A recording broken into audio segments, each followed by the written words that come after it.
আমরা মধ্যবিত্ত ঘরের ছেলেমেয়েরা চাইলেই বিলাসিতা করতে পারি না, বরং নিজের জীবনের দায়িত্বগুলো নিজেই কাঁধে তুলে নিই।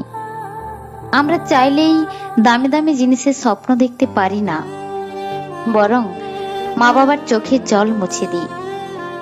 হ্যাঁ, আমরা হয়তো আমাদের ইচ্ছেগুলোর কথা মা বাবাকে বলতে পারি না, তবে তাদের চিন্তার কারণগুলো মন দিয়ে বসে শুনি।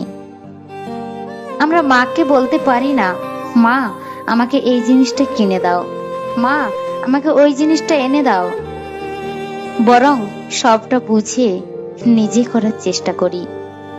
ছোটবেলা থেকে বড় হওয়ার পেছনে আর বড় হয়ে স্বপ্নের পেছনে ছুটতে থাকি, আর সে স্বপ্নটা যখন ভেঙে যায় তখন তার টুকরোগুলো নিজেই কুড়িয়ে আনি, জোড়া লাগাই, আবার ছুটতে থাকি স্বপ্নের পেছনে।